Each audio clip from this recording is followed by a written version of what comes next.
Hmm. That's right.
So, I got some new sound effects today.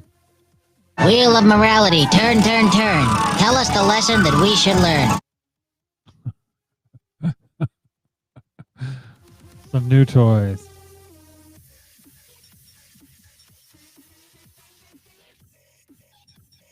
How about this one? Why you being a dickhead fool? Stop being a dickhead. I like that one. Anyways, let's do this. Welcome to the Tea Party with Marty Abernathy, a show by an ultra-feminine, meek, shy, totally unopinionated trans woman that seeks to listen to both sides and does not make fun of TERFs. You've listened to the show, right? You still want me to say this? Okay. Here's your host, Marty Abernathy. Good evening, everyone. Now I can't hear myself. That's always an issue. I don't know why. But I want to hear myself, god damn it. Good evening, everyone. Welcome to the show. This is the Tea Party with Marty Abernathy. I had to remind myself of that because, you know.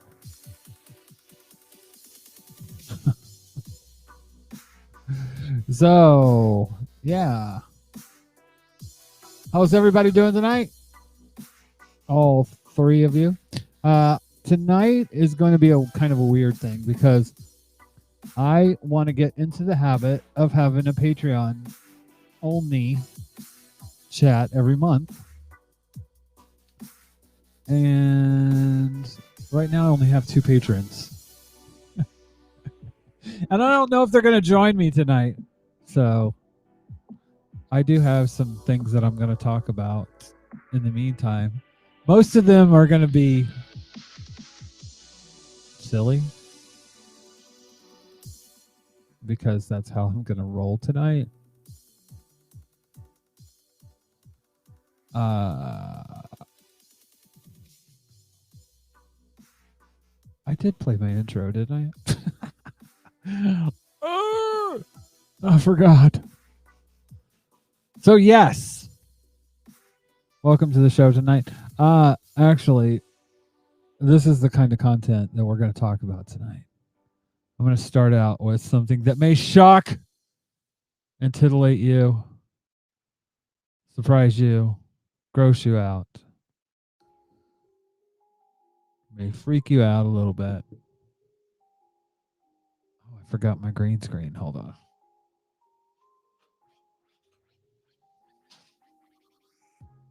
Here we go. Here we go. Meow.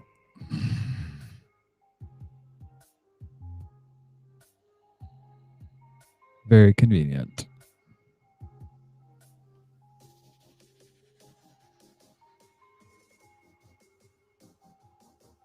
Oh, whoa. Dun, dun, dun, dun.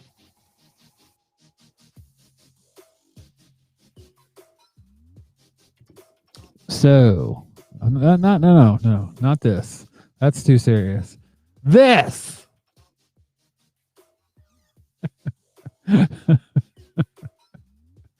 Oh dear. Did you know that everyone has face mites? Everyone. And this is what they look like. Okay. Now, here's the thing. This right here, this is when they burrow into a fucking follicle to suck on your face oil. And then have sex. And then plant eggs in your face oil. Yummy.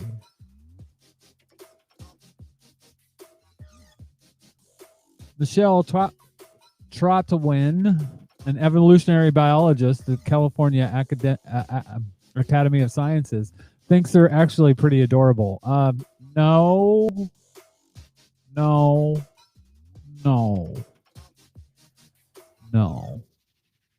No. It is interesting. They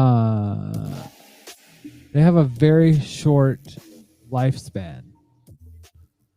It's like 4 to 6 days. Or no, 14 to 16 days altogether. But adult mites copulate at the top of the hair follicle near the skin surface. Eggs are deposited into the sebaceous oil gland inside the hair follicle. The heart-shaped egg hatches into a 6-legged larva. It takes 7 days for the larva to develop into a mature 8-legged adult, which lives only 4 to 6 days. Yeah. But they're all over your face. And they're fucking on your face. Face mites, everyone.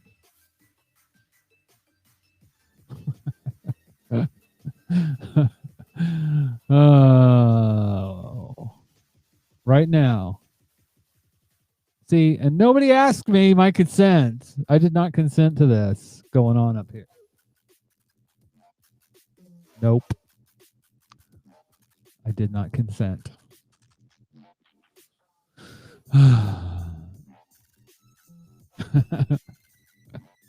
However, you probably won't even have to clean up after them. Face mites have no anus, instead storing their poop in their bodies for the full duration of their brief lives. So they're just full of shit. Maybe they're Republicans. I don't know.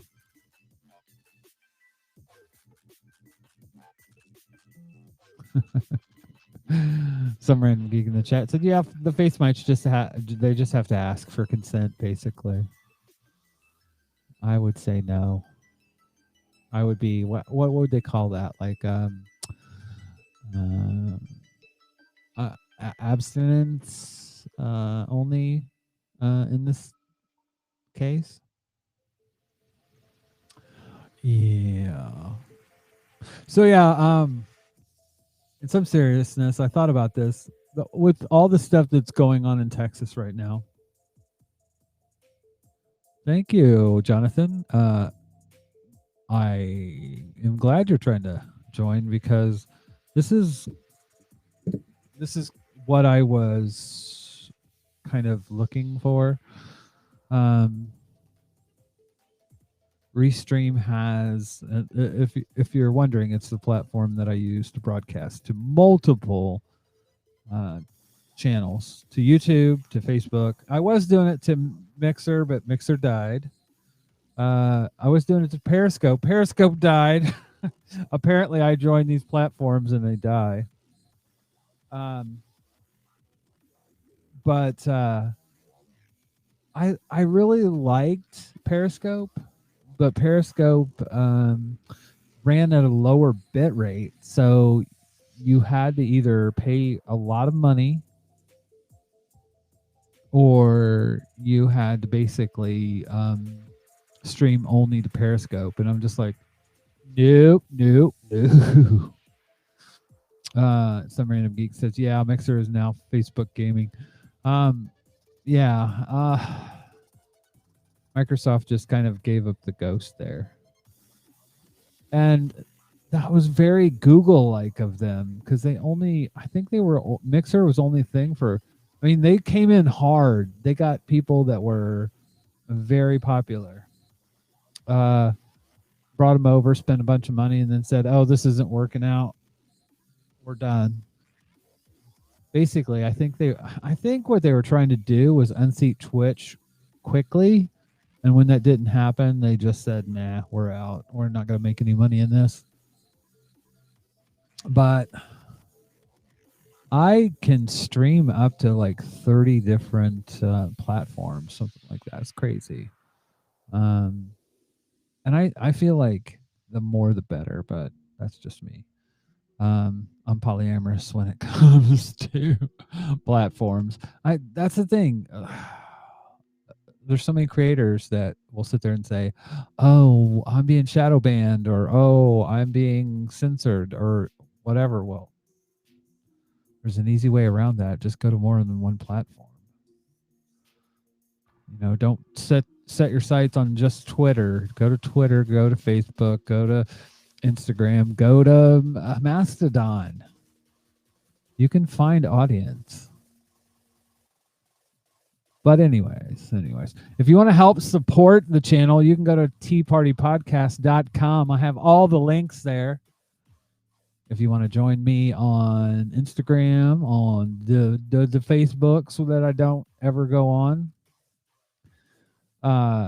Facebook tracks you so much that I just decided I'm not going to have Facebook on my phone. But that's kind of bullshit because I've got Instagram and WhatsApp on my phone, mostly because work. But honestly, a part of me wants to just fucking get rid of both of those apps and just use them, especially like Instagram. Just use them at home. Some random geek is spamming the chat with emotes. Not spamming, but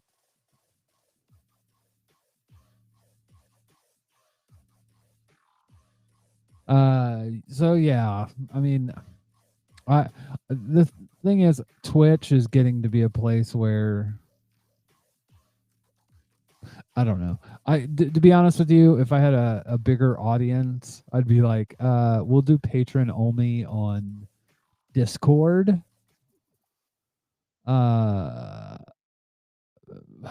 Because the thing that bothers me, the RIAA and the DMCA have really fucked online gatherings. I used to be, this is how old I am. When I was streaming around 2003, we used a platform called Live 365. And it was a great platform. It had a lot of artists that, I mean, they'd come on and they'd play to maybe 2 or 3 people. It was not big. But it was a platform where you could spend a little bit of money every month, maybe $15 a month, something like that, $15 a month, and then you could broadcast. And as the RIAA, which is basically the music companies, the music business is almost like the mafia in a sort of way. It's organized crime. I think it is organized crime. Because basically what they did was they killed Live 365 for all intents and purposes. Because it came in and then I think the last time that I looked, it was like 30 or 40 pounds a month. I think it was like 42 pounds a month to stream. And it's just like, it's not worth that. You know? I can stream to restream for four times that. Or 4 times less than that. But anyways, what I have up here on the screen. Hey, Jordan Joan P. Welcome to the stream. I'm just bullshitting basically tonight. We're doing a Patreon patrons only live stream tonight. So if you want to be a part of that, you can join for as little as a $1/£1 unit of money your country has. Just show support. You can come in and we'll have a little chit chat. Apparently, I don't know if some random geek's having some problems getting in, but anyways, it's kind of weird this week at work. I had one of my colleagues say, asking me about streaming, and I was just like, she's like, "Oh yeah, I saw you streaming, blah blah blah blah," and I was like, "Oh, I wasn't really thinking about that." Hi. But it was cool. It was cool. But I put this up here. I was thinking about all the stuff that happened in Texas.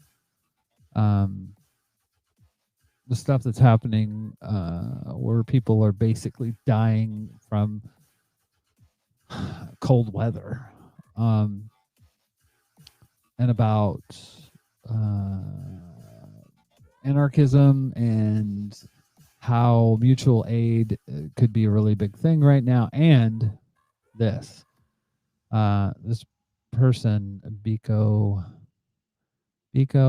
Mandela Gray. Oh, hello. Oh, oh, is some random geek here? I heard something. There's this disturbance in the force. Oh, there he is. Hello, lads, lasses, and NB badasses. I actually tried to join with the Google Meet thing, and then it's just like, wait a minute, Patron. That's the best place to like for like patrons only to like go and like find a link and send. And sure enough, there was a link like there to restream. Yes, yes. This is just something that I was tempted to try out, simply because it's here and it reminds me. It sort of does remind me of the old Google. Hangout. Yeah, Google Hangouts. How Mm-hmm. soon we forget, but that's kind of how I started back into all this. Oh, what are you drinking? Game Fuel. This is the Charged Tropical Spike. It was on clearance at the Safeway as well, and I like the. So yes, I'm the gamer TM, the non-binary man wearing a Sailor Moon sweater as well, and a anime Batman a baseball cap, Batman. But yes, since I have it in a separate cup as opposed to the can. Yes, there's a tiny bit of alcohol in here. It's Charged Tropical Spike, so I figure it'd be a pineapple flavor. It's pretty much is. And so I was like, what could go well with that? Black spice rum, but only a little bit because it is noon, 1 p.m. my time.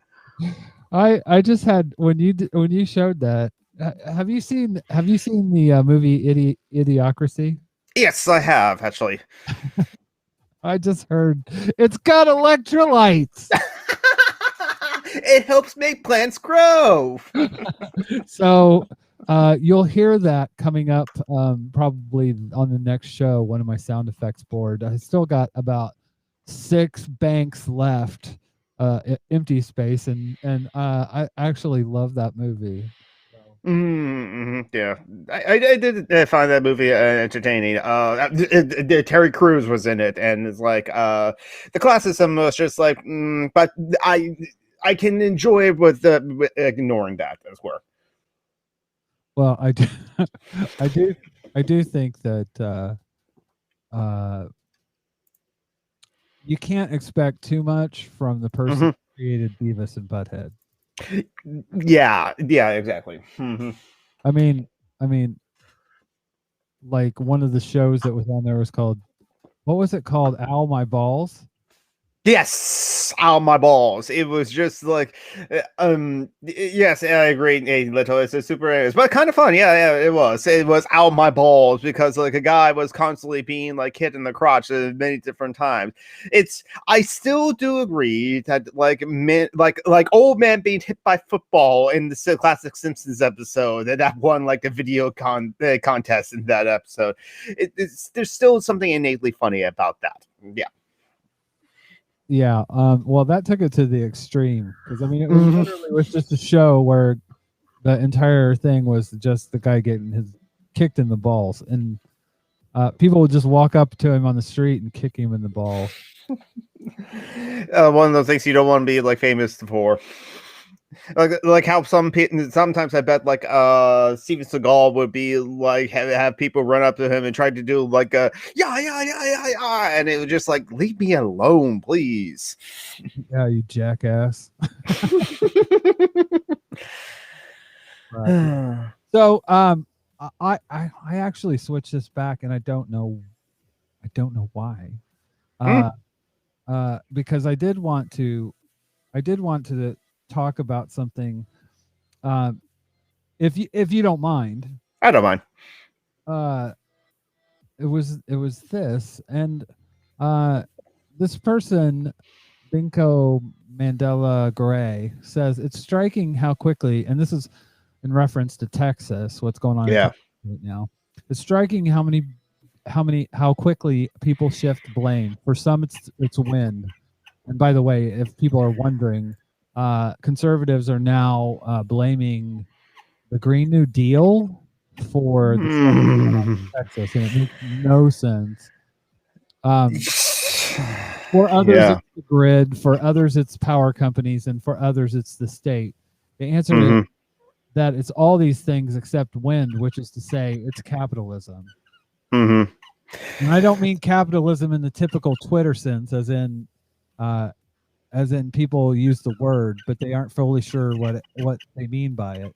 I mean capitalism as a moral philosophy, as a way people to make sense of what's right and wrong. The entire structure is built upon the most vile of individualistic logics.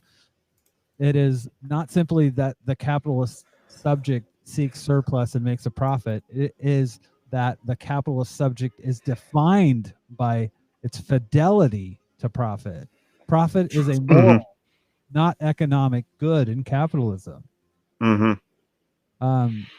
When profit is a moral good, it competes with ethical deliberation about the well-being of others. This is, I believe, this is the company, the energy company, knew well in advance that a winter storm was coming. So did the power company. So did Greg Abbott, who's the governor of Texas, and a host of other officials who could have made adjustments. They didn't, not because they couldn't, but because it was cheaper to keep things as they are. Fuck people who need power literally to live. Those on ventilators, etc. It's cheaper and therefore profitable, and therefore right to neglect the grid in order to save money. We're always unprepared for natural disasters, but this is because of the lack of preparation is intentional. A hurricane hits and Houston floods. We get a lot less than a foot of snow, and the state, the energy capital of the world, mind you, is overwhelmed. Get the fuck out of here. These aren't unforeseeable or overwhelming circumstances. The stress and death they cause are highly preventable. Houston floods poor and black communities because it's built, literally built to do so. This is the energy grid failed because it has been structurally neglected. So yeah, there's a lot of people to blame. But while people are out here blaming other people, what I'm watching is that the continued dispossessed of black lives, poor lives, marginalized lives. The dispossession is intentional. It is not an accident. And sadly, in the end, no one will be held fully accountable. The grid will remain unregulated and unmaintenanced, and the politicians will remain unscathed and reelectable. Yeah.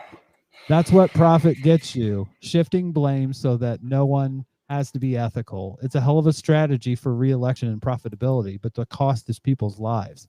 How disgraceful and evil. But for capitalists, I guess it's all good, or better, it's the right thing to do. Mm-hmm. And that is fucking right on the money. I mean, just remember that like 6 months ago, we had the wildfires in California that like some people looked out and it was like dead red, almost like out of a apocalyptic movie. And so someone on like Twitter posted the photo of that next to the people in Texas where it's like they have the icicles coming down from like a ceiling fan. And they said this was in 6 months of each other. So we're going to have to prepare for that, as this is what the environmental scientists warned us about climate change. Well, and people keep warning. I mean, literally. I mean, I want to show people what pipes are bursting everywhere. What this is. I took this from the TikToks, but this is some of what it looks like in Texas, basically, in people's homes. Let's see. Pipes are bursting everywhere. Our stores are out of stock because people hoarded food. The major roads are shut down. A lot of us have no food, no water, no electricity. The water's not running. We only get electricity for about 15 minutes a doggone day. This is crazy. And that literally is what's going on there. The kind Mhm. of on there, people are literally dying. There was I believe, 11-year-old boy that died of hypothermia, Mhm. and that's definitely preventable. But again, just like in this post, it's it's considered a good thing that what happened. Mhm. Yeah, so I did like post a link into the YouTube live chat that I can like post it into the other chats if other people show up from the and it's if you follow me on Twitter at Summer and Geek, that's 3 instead of Ease and Geek. I have it as my pinned tweet. It's a Mashable article that has like I've been told has like links to like helping people to like for like mutual aid. So it's like yeah, it has a bunch of mutual aid, Houston, Austin mutual aid, like so there's a lot of like organizations there that are doing the work, and this reminds me I gotta like research this more because I remember hearing on the podcast miniseries Good Happen Here by Robert Evans, the host of Behind the Bastards. There are times where it's like the state fails. Hurricane Katrina was one of those times in New Orleans, and despite what everyone says, people actually do come together to help each other out, and sometimes some people will give the shorts literally off their backs to like help people, and so that's what I think people need to do for those who can in Texas. Of course, take care of yourselves as well, because you got to put on when the mask comes down in the airplane, you got to put that mask on for yourself and then help secure that mask into others. And that is always by the way, Leto is in the chat. I love you, Leto. You're awesome. Hello, Leto. uh I think that is a good piece of advice all the time. Mm-hmm. When it comes to how to deal with the trauma of being in the almost like it is trauma of when you're putting yourself out as an activist or anything like that. I think you have to always take care of yourself first, because if you don't, you'll burn out and you won't be able to do the things that you need to do. You know what I mean? I mean, that's, to me, that's always you even in relationships. I mean, Yeah. never be a martyr Mm-hmm. in a relationship, because ultimately you're not helping yourself, you're not helping the other person. So I definitely think it's a good thing to take care of yourself first and then help other people. But yeah, this was also said in the in 2014 Pride movie, which is about like the gays, lesbians support the miners in the 1984-85 miner strikes in Wales in the UK. The one of the people that was organized that Mark, who in the movie they did not mention that he was a communist or a Marxist. Kind of like downplayed that for the American releases, or I'm not surprised. But he said that in that movie, never give yourself 100% to the cause. You got to leave a little bit of yourself at home, because, like you said, burnout. Because if you burn out, you're no good to anyone. If you just like overextended yourself, as that were. So yeah, that's what a lot of us have got to remember. Correct. I mean, hell, if I have a sandboard and I use that in Social Justice Alchemy, well, there will be like on the sandboard a shot of David from Latano, and a couple of other things, as it were, and or like Jonathan Don't Sing, but also that's kind of sound effects, as it were. Man, whatever sound effects what I wanted to thought about. Because so if I have a soundboard, yeah, I will say something like that. It'll be like one of those annoying morning time drive time radio shows I used to listen to as well. oh, I got plenty of them. Can you shut the fuck up? Oh, this is one I gotta find if I had a soundboard. I try to think, but nothing happens. Yeah. Well, and there are a bunch that Wheel of morality, turn, turn, turn. Tell us the lesson that we should learn. I heard the remake of the Animaniacs that's now on Hulu is actually pretty good. Or it's like, well, here's one thing that at least makes me want to like at least watch it. The people who absolutely hate it are the same kind of people who like hate how there's pronouns in Twitter bios, how like this thing is too political, or it's like, oh, it's like they got Brie Larson to be Captain Marvel. Why is this? It's like, no, Battle Angel Alita is much better movie. They're part of it for me. And so if that crowd of people hates the Animaniacs, there might be something to it. And I think they actually do get like directly political, as if like they criticize Trump as well. But it's like that the original Animaniacs did like were not ashamed of criticizing either celebrities or politics or like anything like that. They just like don't remember that because it's like, well, it was in the past, it's nostalgia, and didn't affect them when they were children. It's all fake news. It's phony. It didn't happen. Yeah, I love those. I people that say they have problems with pronouns in the bio. Those, to me, that's like just identifying people that I don't want to know, I don't want to associate with, and I don't want. It's like a big sign that says I'm a dumbass. I hate people, and I don't. I'm not a good person. Mm-hmm. My younger brother follows those kind of people. I don't think he says something to the effect of like no pronouns in mouse. I think he does. He says that BLM is a racist organization. So it's like, but there's a lot of things my younger brother and I vehemently disagree on. Well, it's like it sounds like your brother is just one white trope machine. He's like a white trope generator. Well, he listens to or reads One Angry Gamer and agrees about like the missing vag bone in one video game. Well, I will say that I know there's one person he doesn't listen to. Rush Limbaugh. That it was pointed out on like Facebook by a friend of mine, Joey. It happened on random. He died on random act of kindness day. It's the last thing he ever did that was any good. Well, and the first. Yeah. Oh, can't people just be like proud of someone for being? Oh. Wow.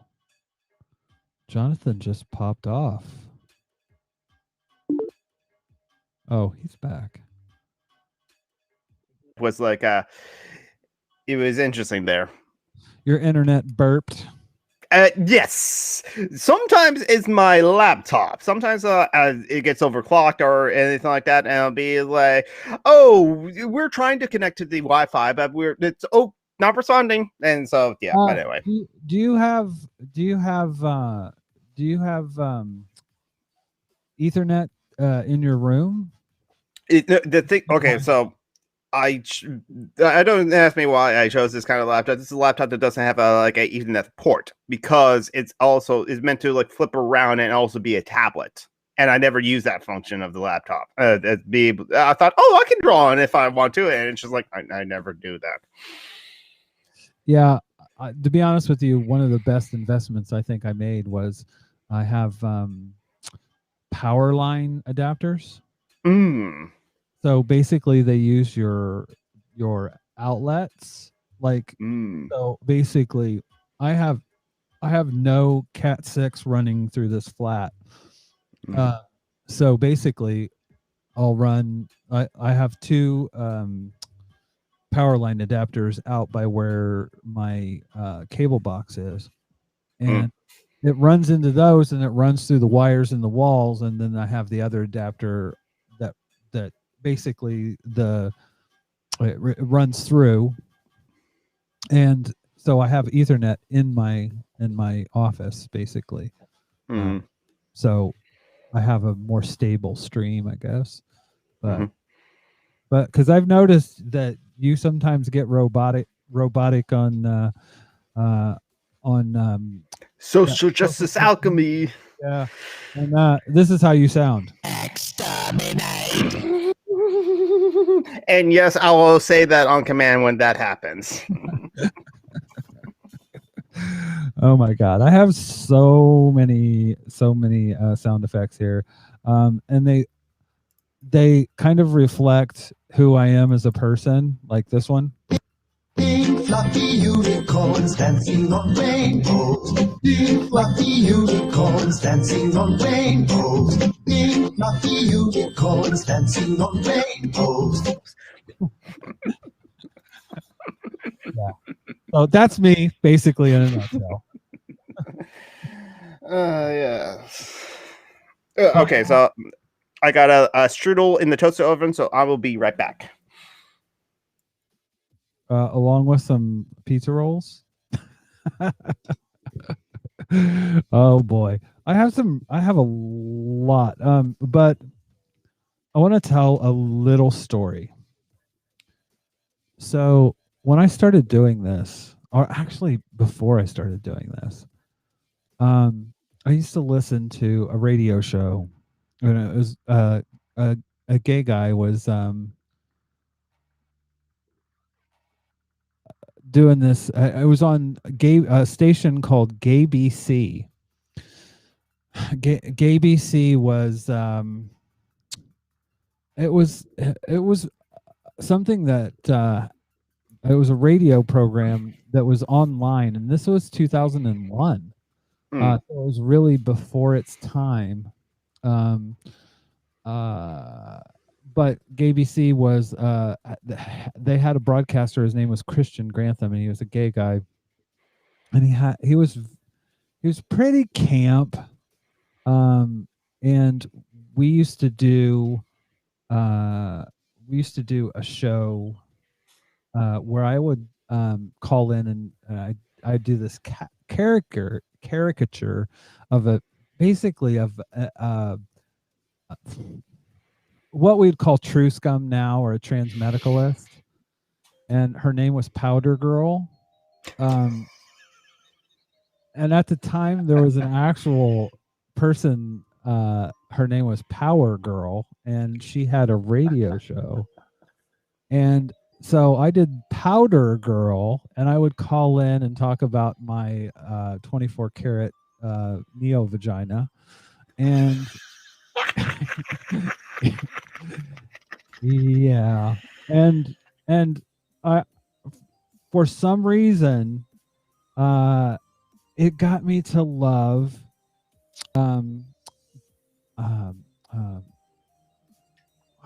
Betty Davis. Oh yeah. Then that I actually had a calling card, and like when Christian's website, it wasn't hacked, it was broken. But we decided we were going to put this card up that said website hacked by Powder Girl, and it was a picture of Betty Davis with a cigarette hanging out of her mouth. Mm-hmm. And it said site hacked by Powder Girl.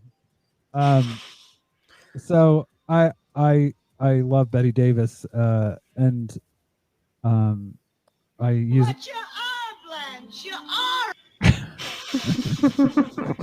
that is it is ableist in the extreme, because it's from a movie where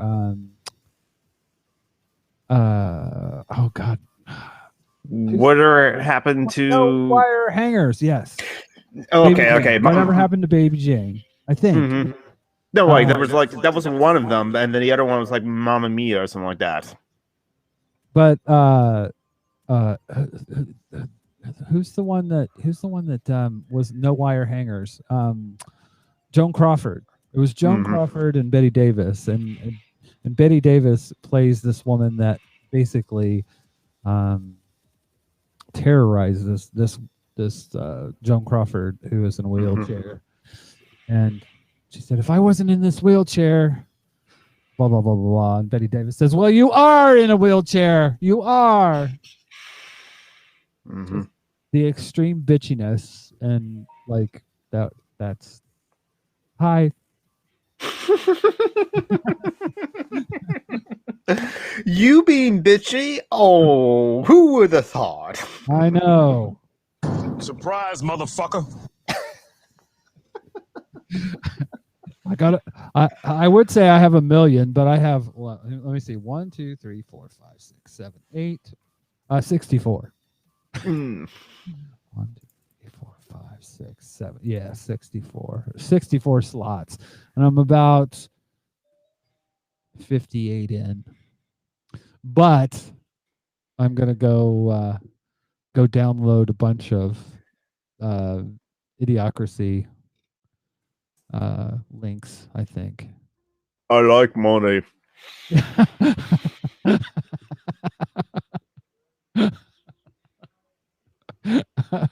Oh, like there are so many bits in that, like the like they're all like, "Oh, you pussy," blah blah blah blah, blah. And then they show the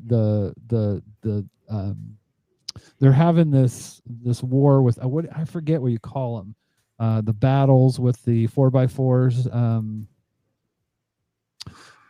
truck poles, like not truck poles, but monster truck, monster truck rally. Yes. So it's like a extreme monster truck rally, and it's basically Sunday.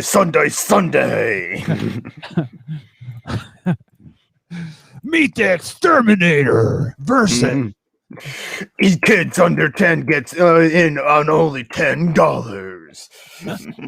bring the whole family.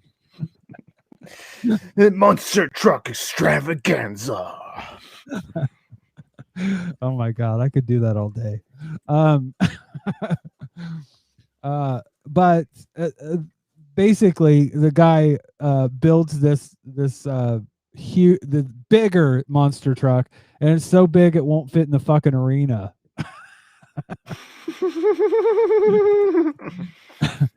Oh god. But yeah, there's a lot in that movie that, again, it's problematic, and it's not like some of the plot is so worn. Like I don't know, there's some racism in it that I'm not too hot on, but again, I don't think there's any kind of media that's put out that doesn't have problematic aspects. I watch anime. I can tell you that for sure. Tentacle porn. The politics of that is kind of interesting. You could do a podcast on it.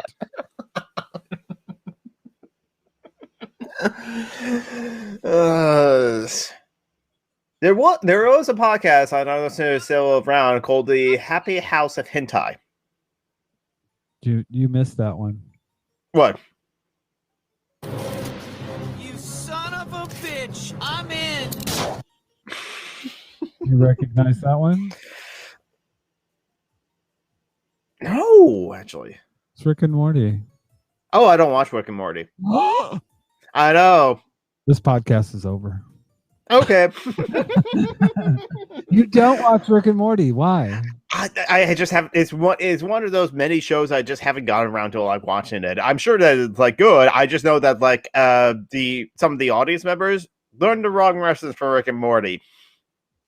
Well, don't you think that's there was a discussion about Fight Club. Oh yes. Where this woman was talking about like how men get the wrong idea about what that was about. Like it literally is about somebody that has like this not schizophrenic, but like mental break, because they're so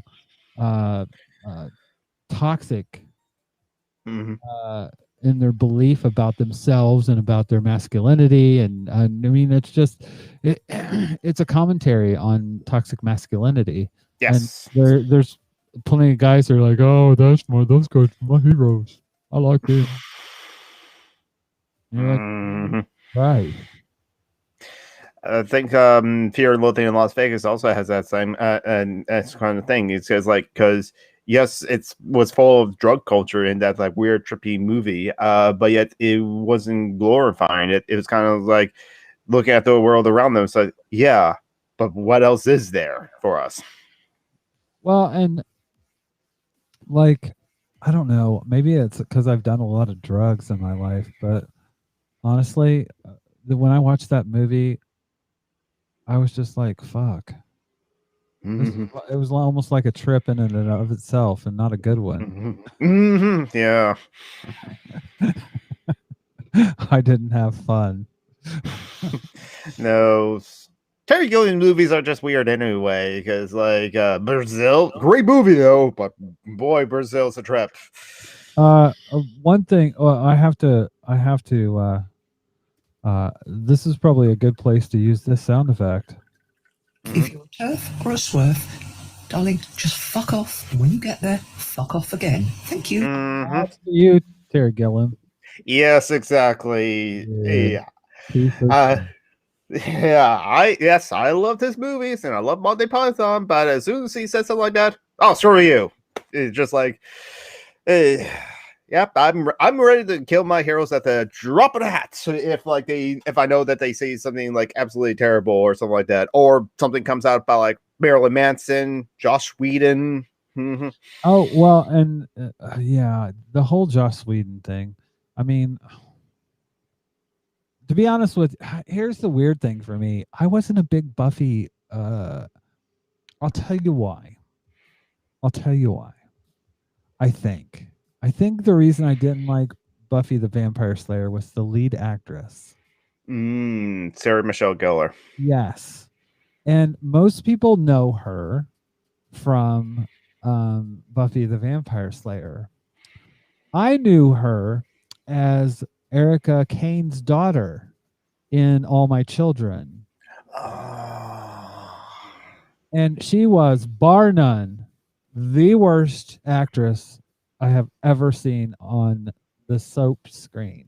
She couldn't act her way out of a paper bag. I mean, it was awful. And so when I saw her on Buffy, I was just like, oh God, no, no. I mean, literally.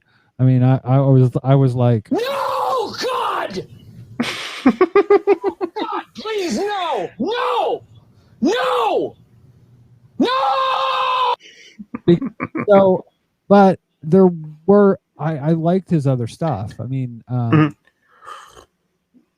she was worse than People on Passions. Oh my God, she is literally the worst actress I've ever seen. I can't. Her performance on All My Children was so bad that I couldn't unsee it. I couldn't unsee her in that bad acting environment. It was bad. So I couldn't stop seeing her as Erica Kane's daughter, and I don't even remember her name in the show because trauma. Yeah, for me, I just never watched Buffy. It's again one of the things I just happen to watch. I watch some things, but not other things, and that's true for everyone. But the Firefly, I did like it at the time I watched it, and I understand why people like it a lot. But yet, I think when I saw the pilot episode, like the original pilot episode, and the girl in the box, I was like, "Wait a minute, didn't I see that in Outlaw Star? Yeah, I did." And so it's like, Here we go. I think I've found a gem here. Let's have a look.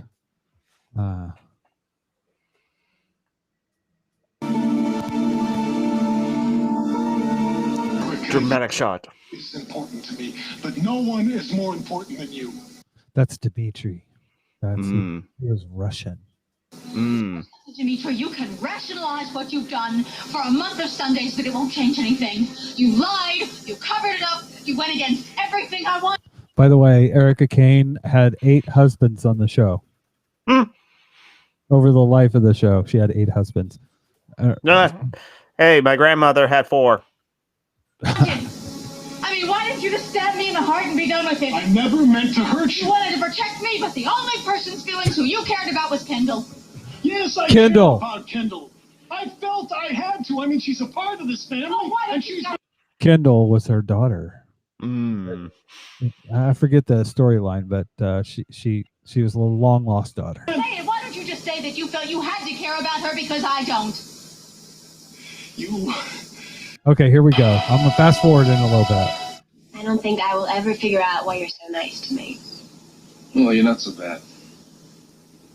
Then you believe what I said to Erica was an accident? Dr. Sigmund Freud says there are no accidents. Yeah, well, Dr. Sigmund Freud never had Erica on his couch. She's perfect. She doesn't. Never mind. It doesn't matter. Now, isn't that some great acting?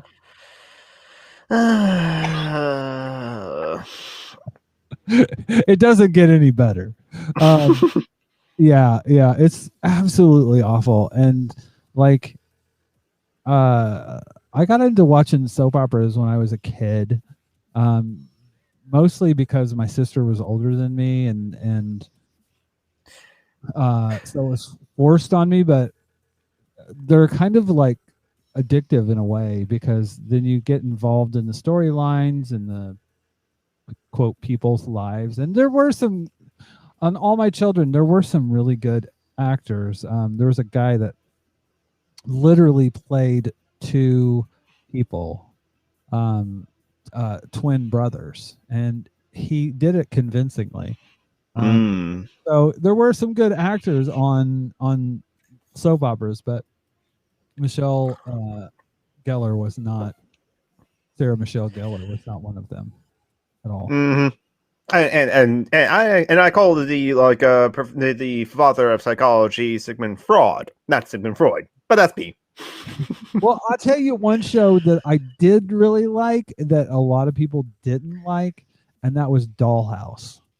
Oh yeah, and a friend of mine shared this on Facebook. I haven't read the article yet, but it's kind of like the Mary Sue. I think was like with all of the like recent allegations about like Josh Whedon. They're now that writer was now looking at Dollhouse again, or it's like seeing how Josh Whedon treated the dolls in Dollhouse, as it were. Mm-hmm. Well, it's like maybe a euphemism for his sexism. Like, it's literally on the screen. It's not subtext; it's text. Yeah, exactly. Well, and that's the thing. Like I love the concept of it though, because I honestly do think that there's a part of people want to talk about having eternal life. I do think that's the future if we don't destroy ourselves. Yeah. I saw a TED talk about someone who like says we got like work on like a cure of aging, and or try to like at least argue against the people who said no, we shouldn't like to look for the cure of aging, and it says like, well, you're deciding for others that like you're not going to like try to like cure aging and leave them to not be able to live as long as possible. So why are you making decisions for those people when we haven't even started working on the technology? And I do agree with you. So it's like, especially with all those people who want to live forever. But I would also remind people of the Queen song, who wants... Oh, I'm sorry, Little. I'm going to sing, who wants to live forever? Well, here's the thing. I might not want to live forever. Here's the future that I would like to see. I would like to see you get to a point in your like aging where you feel like, oh my God, I'm starting to have some mental decline. I'm going to have this procedure where I download everything that's happened to me to this point into a computer.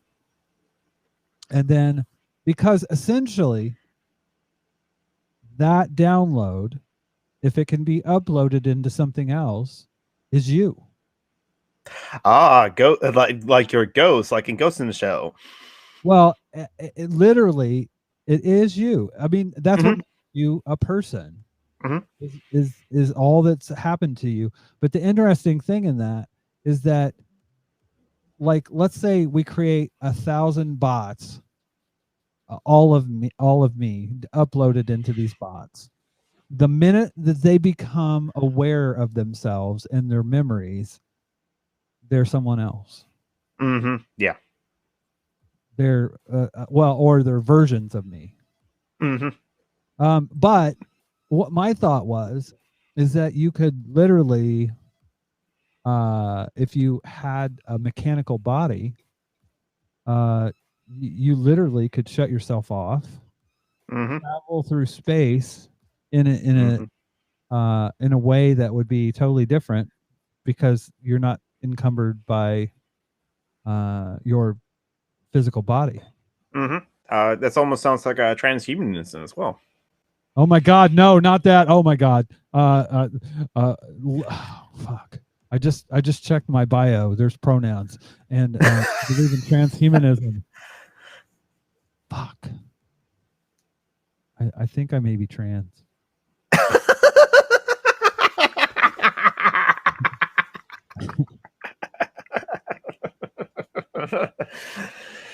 Wait, is that a bad thing? What do we have for her, Johnny? Yeah. So, but I always found that concept interesting. The sad part is, I mean, to be honest with you, I would like to have my brain frozen, like not just my brain, not my whole body, because I think ultimately, I think that's how people are going to have, quote, eternal life. Yeah. But not even forever. But it would be awesome if you could have the choice to when your life ends, when your existence ends. Because I guess nobody wants to live forever, but it'd be nice to be able to choose. Yes, I agree. And then later on, they can make that choice as, okay, thanks for hanging out with us, nerd teacher. Yes, nerd teacher, find your way back, capricious nerd. We were just talking about cyberpunk or sci-fi sort of stuff of transhumanism as it were, and it reminds me yesterday's Ask Away. Patron Siege David Kobe, who does actually write a lot of erotic, almost fan fiction that he published. He asked Steve if you have the capability, as it were, to just upgrade a body part of yours, get it mechanical, but it'd be even better than your normal stuff. Which body part would it be? David Colby chose his arms so that he can be able to just write forever and never get tired of the physical exertion of writing whatsoever or typing and so on. Steve Shy says the teeth. Because the teeth are great and all, but if they can be impervious or super strong and a lot of things, be able to last forever, don't have maintain it so much, that would be great. And that would make me. Well, at least neither one of them said penis. I probably wouldn't mind having a detachable one. I just have to remember not to lose it in drunken stupor.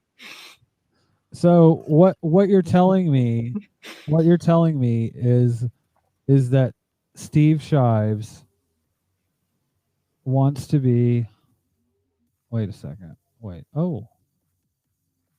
Wait.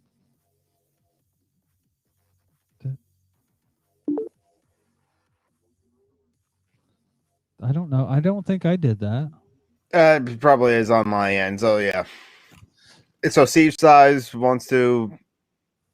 Well, I was gonna say I wasn't. I don't know why my trans. I don't.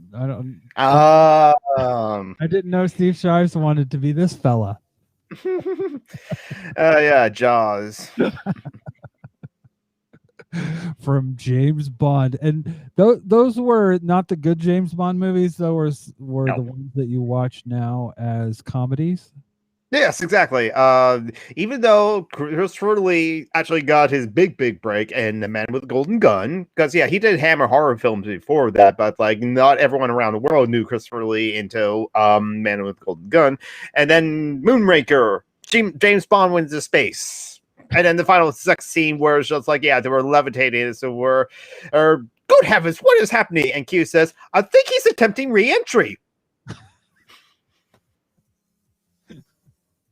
And that was one of the good cues. This is before Q got like ruined by. See, oh, your computer just went. Blah, blah, blah. I had the perfect sound effect for that. Yeah. Some random geek will come back. Come back, some random geek. Jonathan. Diane in the chat. Yes, I definitely have a new toy. Definitely have a new toy. Jonathan's stuck. Let's see. No, he's definitely stuck. His interwebs burped. But yeah, so while Jonathan is frozen in space and time, maybe Jonathan is uploading himself to the internet. And he's going to come back. Oh,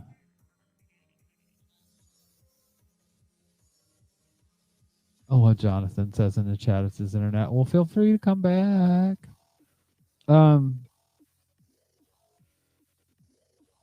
So I am going to put on a couple things. I found some TikToks that I kind of loved. This is one of them.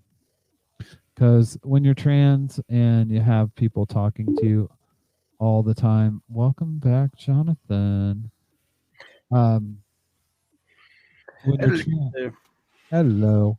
When you're trans, you have a lot of people that will, the first thing that they want to talk to you about is like gay bars and drag, and especially if you're trans like me. And this hits the money on that. Hey, straight cis white girls. RuPaul is not the face of the LGBTQ community. You do not get to say to queer folk that a cis gay man is the face of every queer person.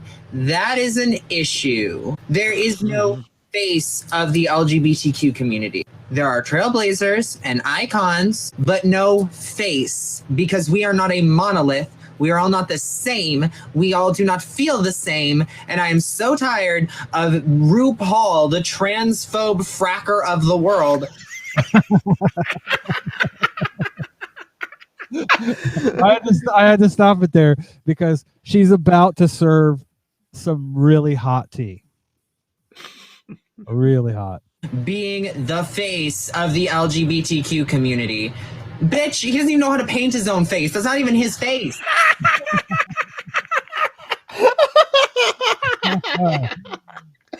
I love the transphobe fracker, but now it makes sense with like I'm overthinking the fracking part. It's like, wait a minute, you drill underneath the ground in order to like try to like find in the cracks of like the rocks of like the oil, which is like the fossil fuel and yada destroying the environment. So it's like, is that why she's used the term fracking, because of like how RuPaul cannot paint his own face?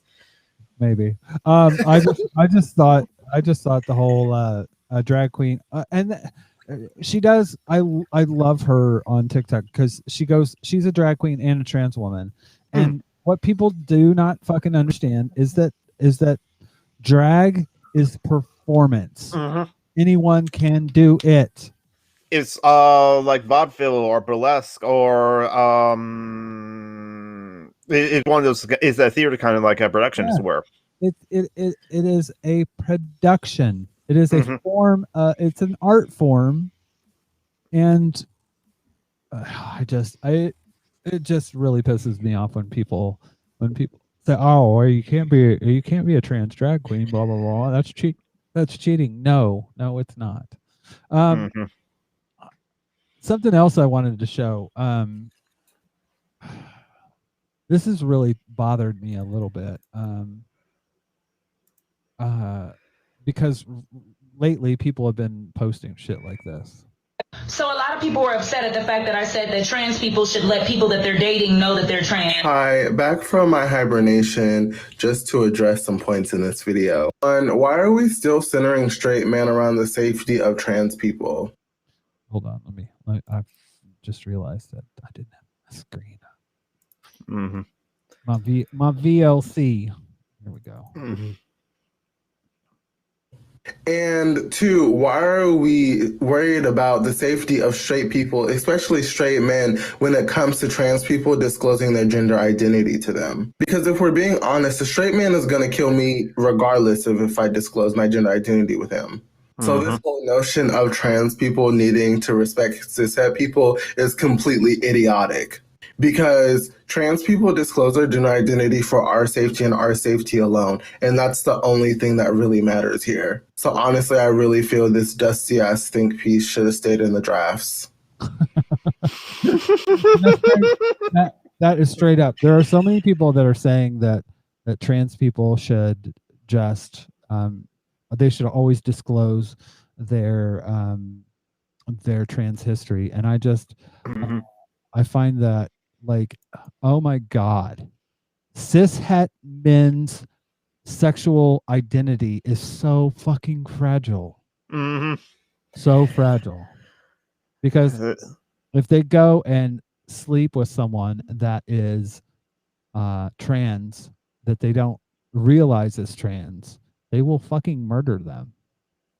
Yeah. And I'm not saying this. I'm not saying this from just my own ignorance. I'm saying this because I did Remembering Our Dead for about 4 years, 4 years, the statistics for it, and there were many trans women that died because of people finding out their gender identity, and they were murdered for it. And you know, that's the thing. It's trans people's safety first. I'm sorry. Yeah, I agree. And first of all, good morning. There was this person actually had another point on that, which I kind of like. I don't have a lot of time today. This might be the only video I even make today, but let's get into it.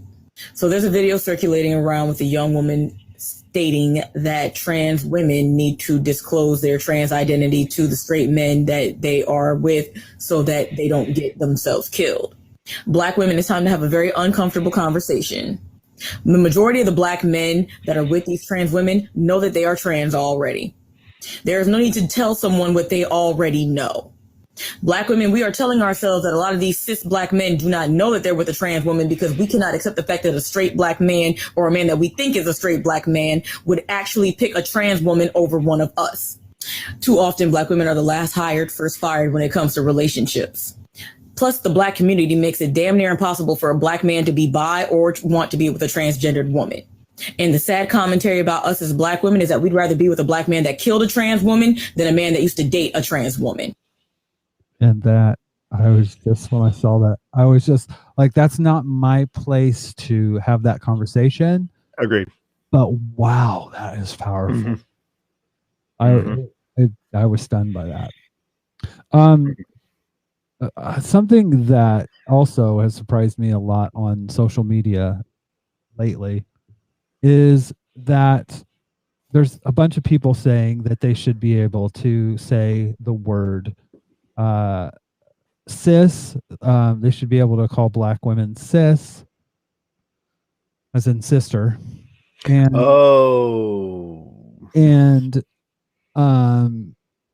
like kind of like taking the word for themselves to decide, because there was a girl on TikTok that basically said she's black, and she said, I don't want people using cis with me. And it's a term of endearment between black women.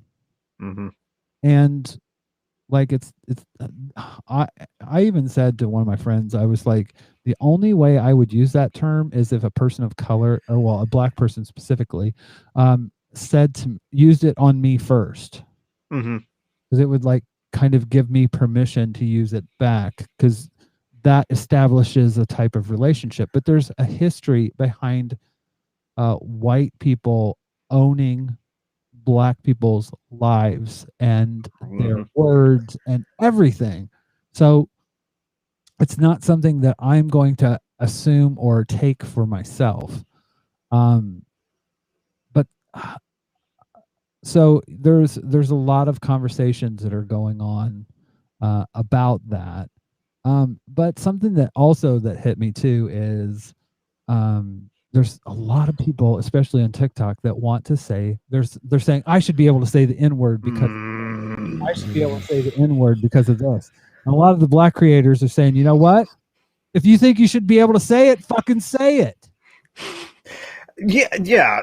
I saw this. It was like Jane Krakowski from like The Office with the top artist, just like, hey, and it's just like anyone has the freedom to say the N word. With the bottom one being results may vary. Yeah, exactly. Exactly. You have the freedom to say whatever the fuck you want. But you don't have the freedom to be free of the consequence. And that's the thing. I mean, a lot of these black creators are like, okay, say it. Go ahead. Go ahead. Say it. Yeah. You can say it. Go ahead. And it was funny because there was actually I mean, it's a gaming word. There was it wasn't it was Dusty Smith. He had a clip of who's the douchebag that Bernie went on his show. Joe Rogan. Joe Rogan. I want to forget his name really bad because I hate the toxic masculinity is why that guy fucking exists and has a paycheck. But there was a clip of them all sitting around talking about how they should be able to say this. Oh, I'm going to say this word. Oh, I should be able to say this word. Blah blah blah blah blah. And it's like, dude, you're on the radio. Fucking say it. If it's not a bad word, if you don't think it's a bad word, then fucking say it. But it's not. You have to say the N word. Why? Because you know it's a bad word. It's not something that you should ever say because it's not yours. That's what makes me so fucking mad about that. Is because there's this thing with white people, especially, where they think that they have a right to everything, and we white people are the only group that have this kind of notion that there isn't anything that should be off limits for us. And it's tiresome, man. This is 2021, realize, have some fucking introspection. To me, it's just it's frustrating as fuck. But that being said, I had my own little journey with that.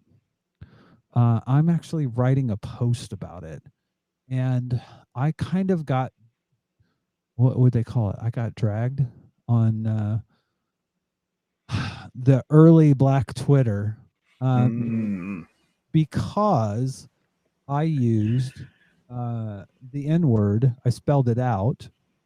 Now, I was this was the context. Basically, RuPaul said the T word. Oh. And I didn't feel like he had any place to say that because he's not trans. I said, well, what if somebody called you I said, RuPaul, you blah, blah, blah. And then I spelled out the N word. And I was dragged on Twitter for that. And every time I see ContraPoints, I think of this because I had a choice to make. I could sit there and say, oh, I've been abused, I've been attacked, blah, blah, blah. Or I could listen to the people and learn from it. I didn't die. I wasn't canceled. I learned basically history and why I shouldn't spell it out. Why I shouldn't. I know why I shouldn't say it, but why I shouldn't even spell it out, because of the amount of power it has when it comes out of a person with my skin tone. And the history that's behind it of people with my skin tone. So, literally, I saw a black creator just yesterday do something that I felt this is what I want people to see as what you should do. I'm going to play this. So the other day I made a video making fun of how when you post anything on social media, somebody gets nasty and they start saying the nastiest stuff. And in that video, I used a derivative of the R word, and I said lib blank. How that person, always portraying how that person was being an idiot by saying it. But what I didn't realize is that I was actually being problematic. And part of growing is apologizing when you're wrong. Flat out, I am hugely sorry to anyone who took offense to it. Not many people took offense to it, but people that I know called me out on it. And I went through all of the stages. I was like, man, I'm a grown-ass man. I was making fun of that person. I was making all these excuses, but what I didn't do was say, I'm sorry. So I sincerely apologize for that. I am not above apologizing. I love everyone. And that's, I thought that was right on the money. And that's what you do. You apologize and you move on. You know, you learn and you become a bigger person. And I think, like, literally that's the lesson that you should learn from shit like that. Not what should I do so my followers will still send me Patreon money. Yeah, exactly. But anyways, yeah. I find the whole discourse around trans people disclosing their gender as being horribly filled with male fragility. Yep. It's all why they kind of like ask or do some of them do this sort of like a game. Is it gay, as it were, which already has this problematic aspect of it, like why are you concerned if it's considered gay? To the extreme to some point that like someone on a men's rights forum on Reddit asked, is it gay to date women?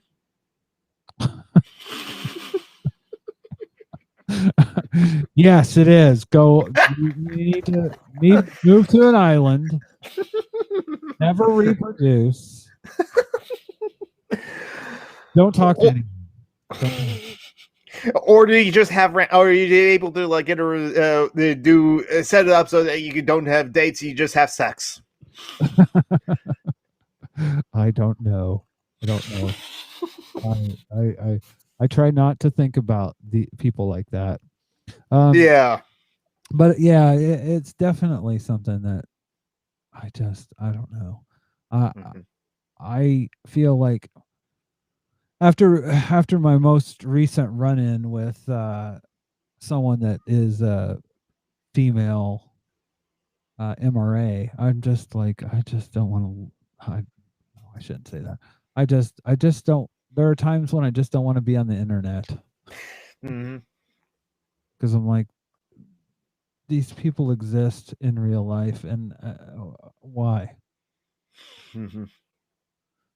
I mean, I want to play that sound effect over and over again. No, God, no. But anyways, Jonathan, what have you been up to? Working as always. I've been doing this week. Whenever I get home early enough, I've been able to stream on Twitch, which you also stream to as well. So twitch.tv/somerandomgeek. That's 3 instead of E's in geek. I'm probably going to stream later today, which was and I'm going to get back to political streams where because I've been reading the Direct Action Iconography by David Graeber, but I think later today I'm probably going to do essays. Abolishment for the People, kind of like why we should abolish the police as well. It's an excellent essay series that I've been reading.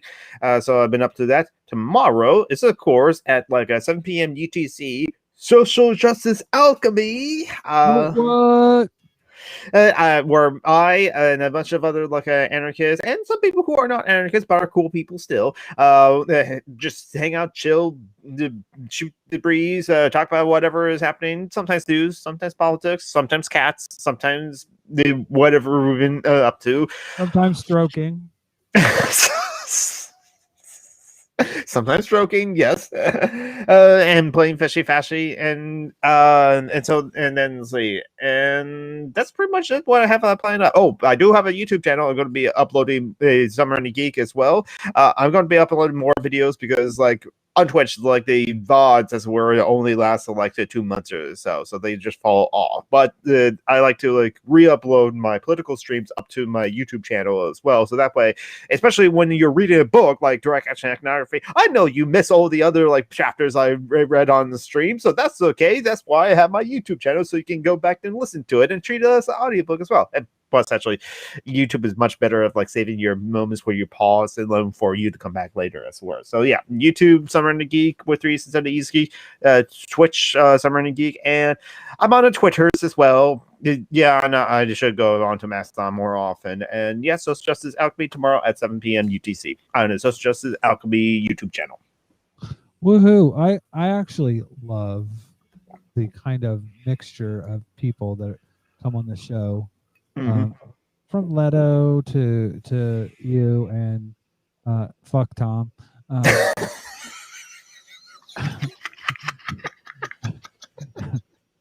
I actually love Tom McDonald, but he's one of those people that you kind of love to kind of here I had something happen this week. So I was talking to one of my American friends and I was like yeah, I was taking the piss, and like I had to stop and go, oh, they don't know what that means. I would know what that means because I watched the British sci-fi television like a Red Dwarf. Well, for those of you that don't know, it's making fun of or joking essentially. Yes. Putting ribbing, we would call that, and here it's like if you're ripping another person's word, sometimes it'd be a roast as well. Yeah, a roast is a very good a word for it. It's funny though. I sat there and thought about it. I was like, because I did my Ancestry DNA profile. Are you familiar with that at all? You can do the whole thing where you see where your people are from, and well, I did that, and it came back like 85% of my lineage came from somewhere in the United Kingdom, whether England, Wales, Scotland, Ireland, and I'm just like, fuck. This makes a lot of sense with my brand of humor. It's very dry, very British. So when people, when I'm at work and I'm joking with people, they tend to get my humor. Not surprising. Not surprising. I don't know that we talk about face mites, but which are full of shit, literally. Yes, and they have no anuses. They're just big buttholes. They're like Dave Rubin. Oh, wait. But Dave Rubin has no face. Yeah, he's definitely a big butthole, though. Like most of the IDW. Oh, are you familiar with God, what is her name? Something Mangoes. Nice Mangoes. Oh, Nice Mangoes. Anya from Polite Conversations. Yes. Are you familiar with her work with Sam Harris stuff? Oh my God. I mean, she totally eviscerates that fella. I mean, like he doesn't eviscerate himself, but basically the IDW, they're just, it's just a fucking grift, but it has no real truth to it. The bottom of it just falls out upon any fucking examination. You know, Dave Rubin, like, I don't know. I just think he is the biggest. He had a chance to be a leftist and he failed. So basically he sold his soul to the right, and now he has a $4 million mansion that he can count his money in, I guess. Mm-hmm. But ultimately, look what he's done to society.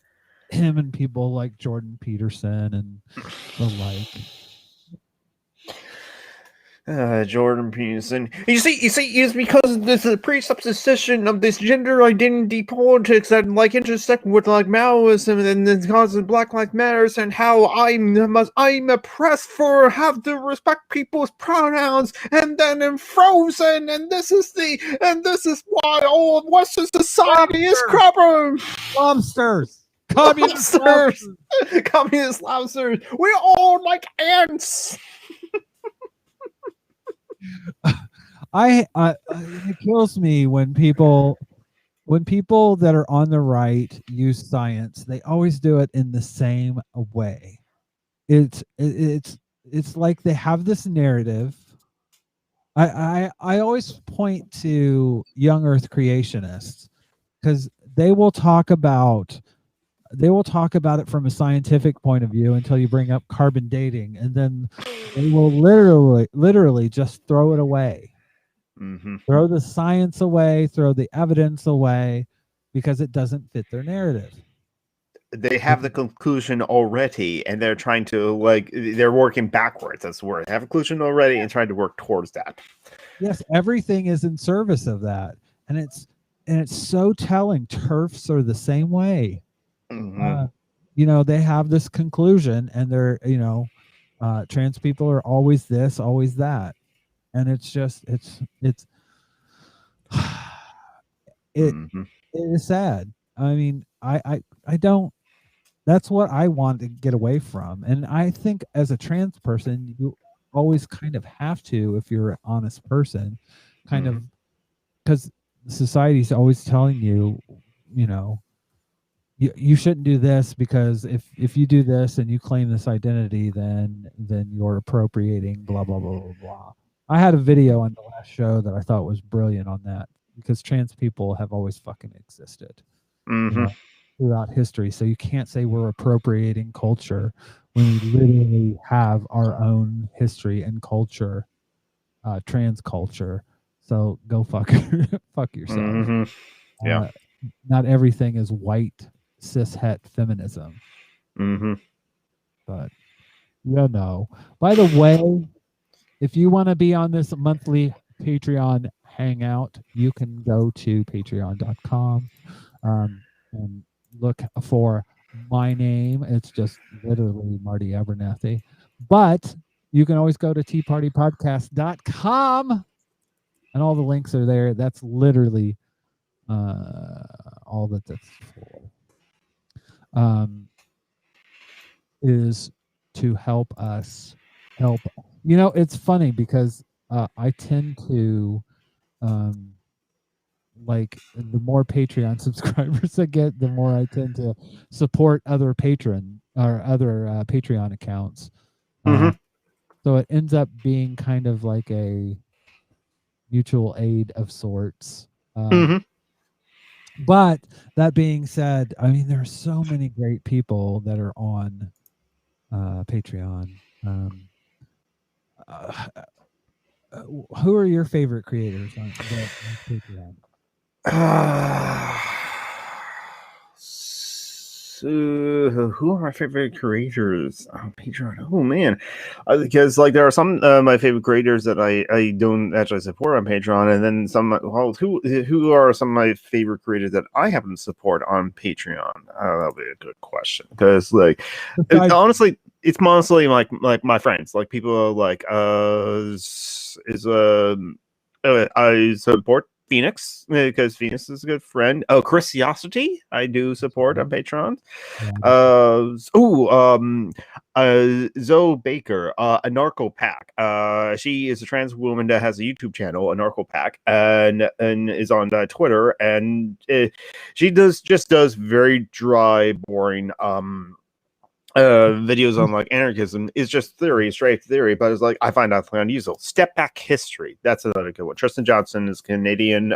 He's cis white and allo and het, but like he's a good ally and does really good history. He's kind of like the modern day version of Howard Zinn, as it were. And so yeah. I actually do support Jim Stephanie Sterling's actually. They do video game content, but like they don't shy away from their like anti-capitalist politics. Or the Angry Queer, so another artists that like Phoenix also patrons, Patchy Heart, as it were. They do a lot of like they used to focus a lot on making sure that like a lot of places are safe. They like expose like pedophiles that are in like My Little Pony like fandom or like in other spaces like that that like where vulnerable youth would be, and they're going to shy away from that now, but because of for their own mental health, they're non-binary too, they them pronouns, but they're also a talented artist and do a lot of other work as well. And the Tea Party with Marty. Yeah, I was looking at some of the people that I support. I support Essence of Thought. Yeah, they're really good. I love the way that Ethel takes a topic and just like breaks it apart and footnotes everything. Yes. Like, you cannot argue with her. Mm-hmm. When it comes to the facts. You can argue around the facts, but she literally footnotes everything. Mm-hmm. You could argue context maybe, but she is really good about breaking things down and saying why things are the way they are, in terms of transphobia and different kind of bigotries. She really did a lot around rationality rules. Mm-hmm. And if people aren't familiar, basically there was a guy that what would you call him, like a logic bro?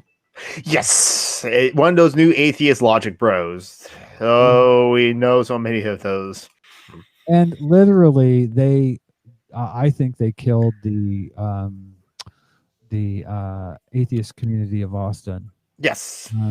Because it basically turned into Matt Delahunty's personal money project. Because all the people, a lot of people left then. But this is Essence of Thoughts page on Patreon. One that I found lately that I really love sex positive creators. And, this one's really good. Mushy School, and this person is on TikTok as well, and she is absolutely hilarious. She talks about smushies and which is pussy. But she's on TikTok, so she needs to say it in a different way so she doesn't get blocked. But she has a lot of sex positive content. I of course support Curiosity. Thank you.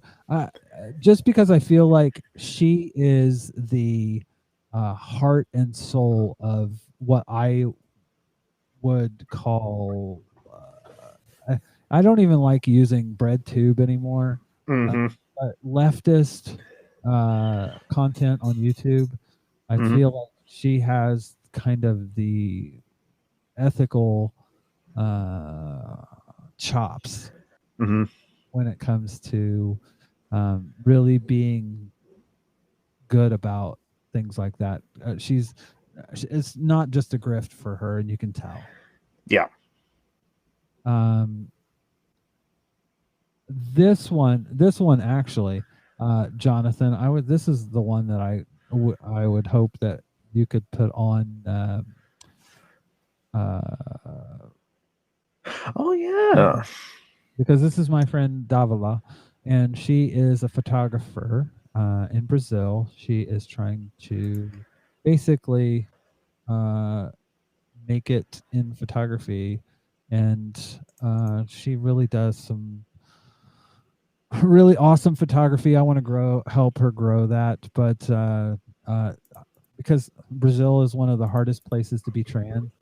Mhm. And literally, in a lot of times, the only thing that you can do is sex work, or selling drugs, Mhm.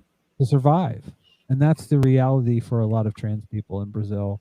And she's trying to find another path.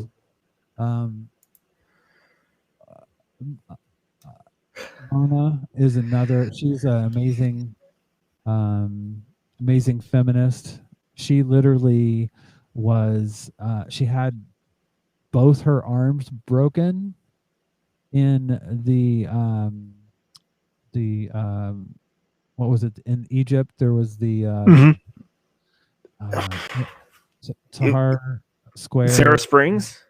Yeah, yeah, Mhm. and she was fighting, and she took part in that, and basically had both her arms broken by the police, the what do you call it, the morality police, essentially. Mhm. And she is just she is amazing. If you look her up, she's in front of the White House telling Trump, fuck off. She she literally has an entire she was banned from Australian TV for basically saying fuck you. So a lot of the I follow on Patreon Julia Serrano, who's a fantastic trans feminist. She wrote Whipping Girl, which is Oh yeah, I heard about that book. fundamental trans feminist book. If you're interested in feminism with a trans lens to it, that's a good one. Steve Shives, of course. Mhm. Social Justice Alchemy, everybody. Yep. Just because it's everything I like in anarchism. It's not. Today we're going to read from Karl Marx.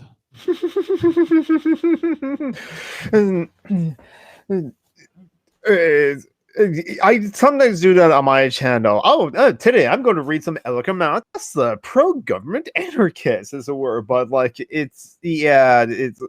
Little is right. It's to tell people read this. It is a bit ableist because there's some people who can't read.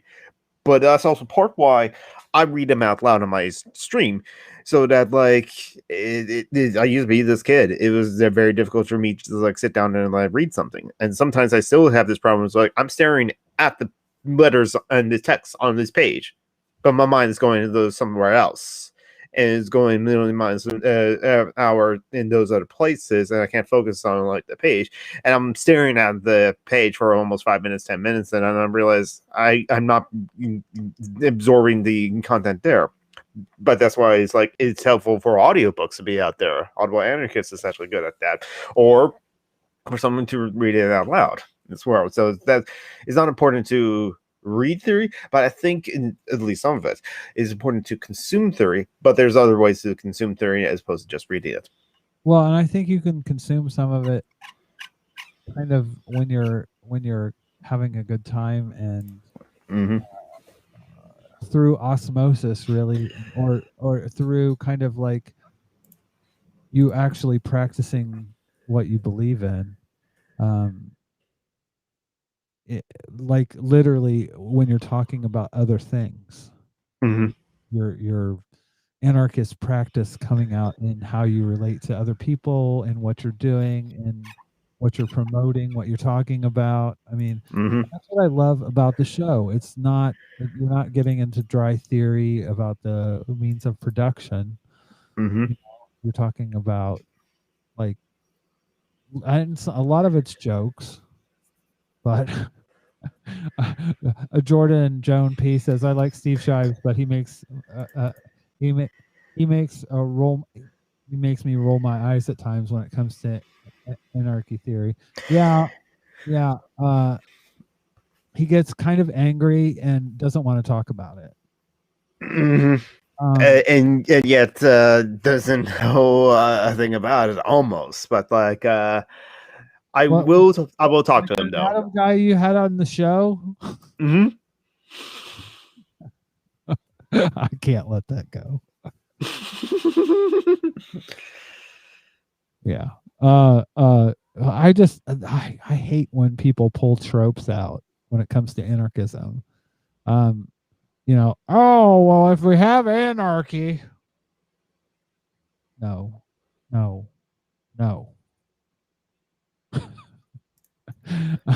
We won't have any police. There'll be riots everywhere. It'll be Black Lives Matter protests only everywhere. It's like, shut up.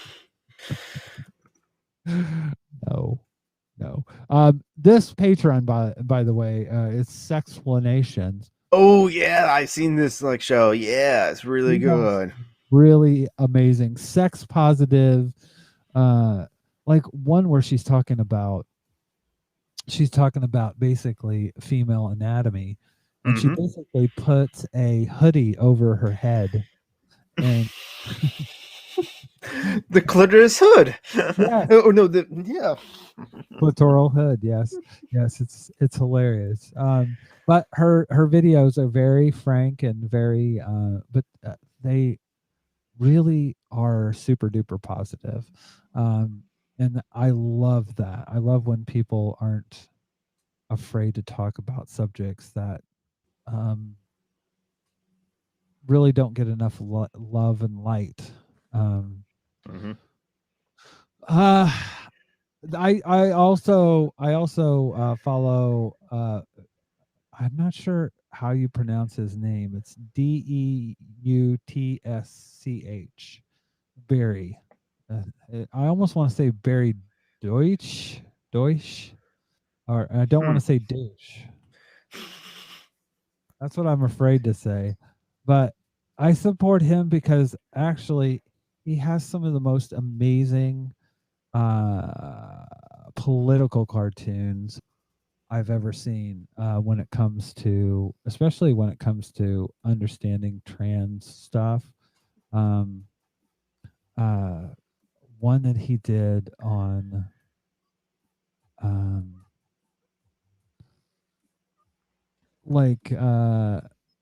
don't know if I actually have this. Yeah, I do. Like this is one of them. I want to join your radical feminist club, but only if it has no Jews. What? No, that's not what our rad fem club is about. To be radical feminist, we must put white feminists first and sideline feminist of color. No, we might do that, but never ever say so out loud. As our radical feminists, it's our duty to align with the Christian right and to oppose lesbian and gay rights. Stop this. Our radical feminist club does not stand for bigotry. Trans women are men. Oh, except for that bigotry. Welcome to the club. Yeah. So, and I have to love. I mean, that the person that he's replying to in this tweet is Ophelia Benson. Like, I don't know if people know who she is. Do you know I who don't. No, I don't. Ophelia Benson was really big in the left kind of she actually blogged at PC Myers. Free thought blogs. Yeah, free thought blogs. And basically they threw her out because she's a TERF. And so Barry doesn't pull any punches when it comes to that. The stuff that he puts out is just, and not just trans related, is just absolutely spot on politically. So I get I get to be in his what do you call it? Discord, and the people that follow him are some really cool people. So that's something that in the future that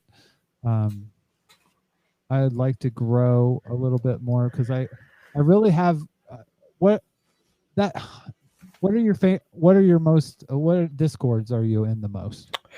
A couple of discords. And a friend that I met through C Shy is Nick Anderson. I'm in his Discord quite a bit.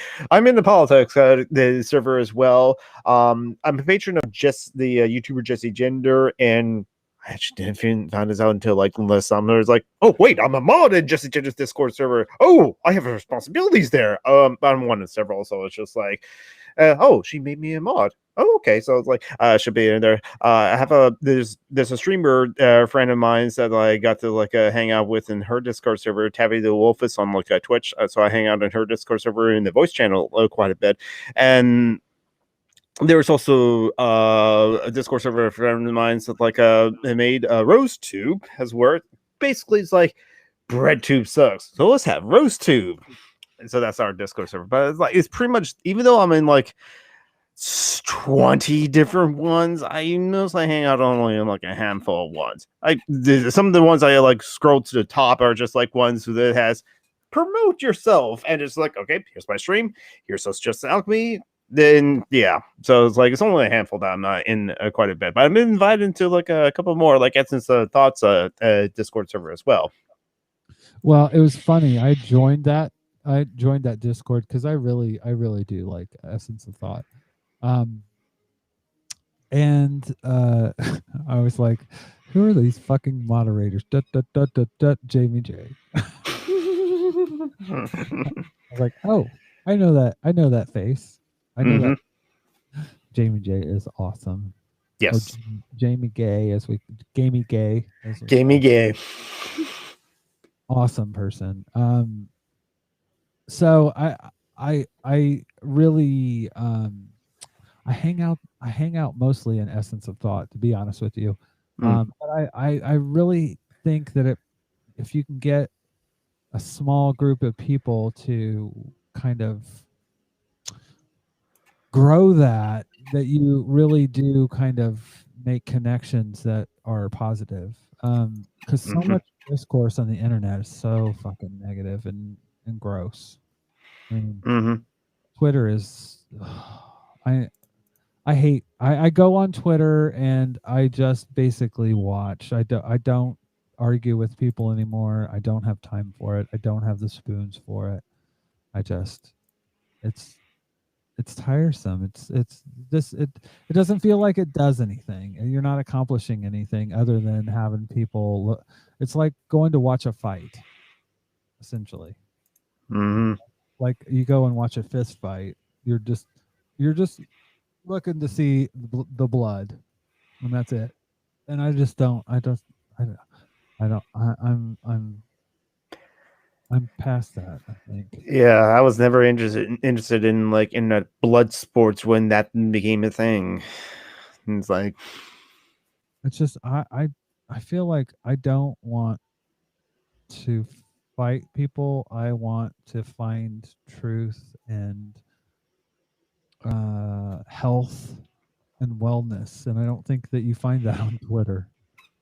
No, I think you feel a lot of, by the way, somebody posted Nigel Farage is hawking investment advice now. Every time I fucking go on YouTube now, fucking Nigel Farage and this wealth revival, fortune and freedom thing comes up. And I'm just like, wealth revival and fortune and freedom. This is the worst fucking like analytic because I am the last person that's going to pull the fucking or that's going to pull the string on that one. Nigel Farage, I think, is all that's wrong with the UK. He basically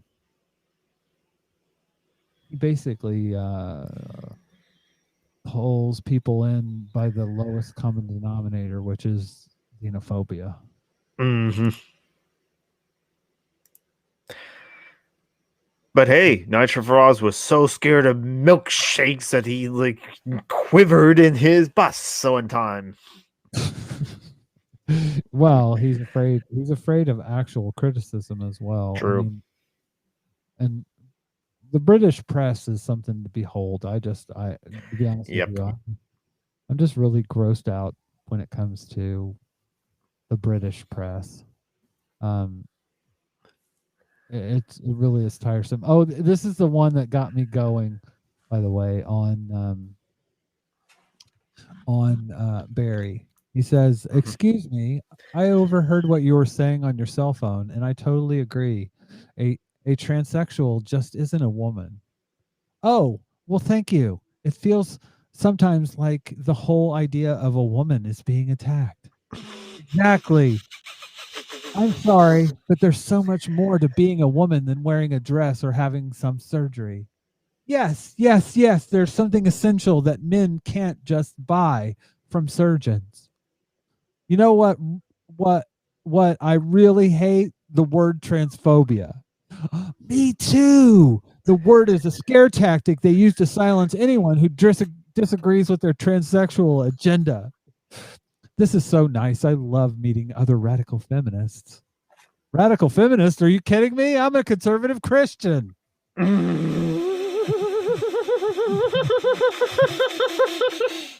then in the bottom it says, does that mean we can't be friends?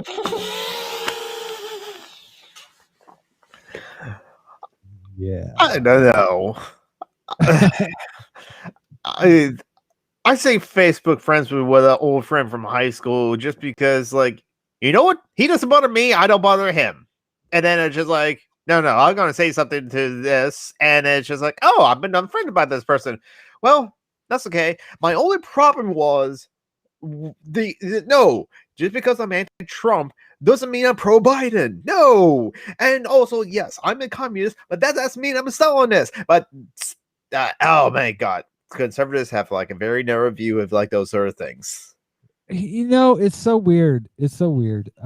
When it comes to that, like I've been having this discussion with myself for a while now about, because people will get into these discussions about what kind of what do you call it? Like they're like, some people will say I'm ace, or and they'll get really into these minute details of how their sexuality works. Like aromantic, and do you know what I mean? Well, yeah, I know people. Well, Letoano is panromantic and asexual, and then there's like gray ace and demisexual and that sort of thing. Yeah, and like for the longest time, I because I had a trans friend that trans man that I was really close with for a long time, and he had hit on me a couple times, and nothing ever really just developed from it, and I really didn't understand why, because there was an emotional connection there was, but I realized over time that I was attracted to femininity more than gender. And that if somebody presented as male or viewed themselves as male, but they were feminine appearing, then I was typically attracted to them. Whereas if they were masculine, I wasn't. And that really, even that has a weird aspect to it, because did you ever see the movie Elizabeth? No, I don't think so. There was an actor in that. He's from a pretty famous family. Joseph Fiennes. Oh. There's Any relation to Ray Fiennes? Yes, actually. Okay. Actually, that's what I mean. There's a whole family of brothers, I think. I think so. He was in Shakespeare in Love. But he's not. He played Sir Robert Dudley in Elizabeth. But he's not like super duper masculine. He has like this feminine quality to his performances that I've always found attractive, but I really couldn't explain why before I had this kind of epiphany. Why certain men I was attracted to, but certain men I wasn't. But then I figured that out. But I realized as we were talking just now, my kind of I have problems saying that I'm a communist. But it has a lot to do with my age, and it has a lot to do with the toxicity around that word in terms of my age. Because when I was young, if you were a communist, it was like being a fag, a degenerate. Yep. And that was something that I wasn't diseased. I mean, that if you were gay, if you were trans, if you were a communist, if you were black, I mean, in my family, there was this really narrow line that you had to follow to be good. It was basically a racist, but but really, I mean, like I started realizing that, I mean, as we were talking just now, my kind of political affiliation, I know that I'm an anarchist and I know that I'm an anarcho-syndicalist, but as far as communism goes, I mean, it's kind of like, how far into it do I need to go to define myself? And I'm not saying either way. I mean, I should learn more and kind of define myself more. Maybe. I don't know if that realistically helps me in my life's work. You know what I mean? Yeah, I see it. Yeah. If you're concerned, I mean, because what do I want? I want more trade unionism.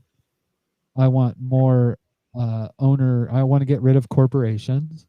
I want more worker-owned co-ops as kind of a way of doing business. I mean, there are all kinds of things like David Graeber talked about. There being like kind of like a second. What do they call it in Christianity? Jubilee. Jubilee. Yeah. Where basically we say, student debt, bye-bye, it's gone. And like people treat money like it's a religion, and